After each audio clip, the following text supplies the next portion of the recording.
আসার প্রয়োজন নাই। এখানে আসলে লাভটা কি আল্লাহ নবী জানিয়েছেন, না আসলে ক্ষতি কি স্বয়ং আল্লাহ জানিয়েছেন। আল্লাহ বললেন না আসলে শয়তান তার বন্ধু হবে, আর শয়তান যার বন্ধু তার ঠিকানা জাহান্নাম হবে, এটা আল্লাহ জানিয়েছেন। আর আসলে লাভটা কি বিশ্ব নবী জনাবে মুহাম্মদুর রাসূলুল্লাহ সাল্লাল্লাহু আলাইহি ওয়াসাল্লাম তিনি হাদিস পাকের মধ্যে জানিয়েছেন। আল্লাহ নবী হাদিস পাকের মধ্যে জানিয়ে দিয়েছেন তাদারুসুল ইলমি সাআতাম মিনাল লাইলি খায়রুম মিন ইহইয়াইহা।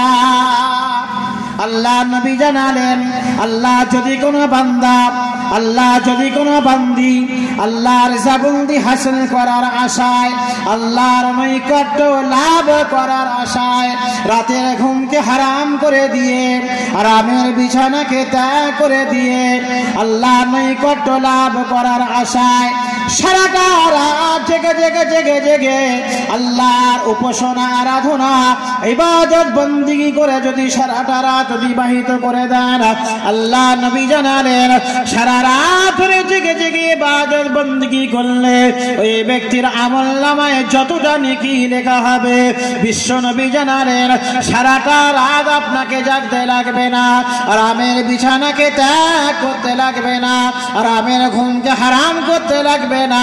আল্লাহর কোরআনের কথা, শরিয়াতের কথা যে জায়গায় আলাপ আলোচনা হয় ওই মজলিসে এসে যদি আপনি একটা ঘন্টা বসে থাকতে পারেন, একটা ঘন্টা যদি সময়টা ব্যয় করতে পারেন, আল্লাহ নবী জানালেন সারা রাত ধরে জেগে জেগে ইবাদত করলে যতটা নেকি হাসিল করা যাবে এই জায়গায় এক ঘন্টা বসে থাকতে পারলে তার থেকে বেশি নেকি আল্লাহ পাক আমার আপনার আমলনামায় দিয়ে দেবে। আসার দরকার আছে না নাই? একজন উঠে দাঁড়িয়ে বলি তো, যার যেমন বয়স, কারো 30, কারো 40, 50, 60, 70 বছরের মানুষ, আমরা বিভিন্ন তবকার মানুষ আছি তো এখানে। একজন উঠে দাঁড়িয়ে বলতে পারবো আল্লাহর নৈকট্য লাভ করার আশায় 60-70 বছরের মধ্যে একটা রাত আল্লাহকে পাবার আশায় সারা রাত ধরে ইবাদত করে কাটিয়েছি? বলা যাবে? তাহলে কাজটা কঠিন কাজ না সহজ কাজ? কঠিন বলেই আমার দ্বারা সম্ভব হয়নি। নবী বলছেন অত কঠিন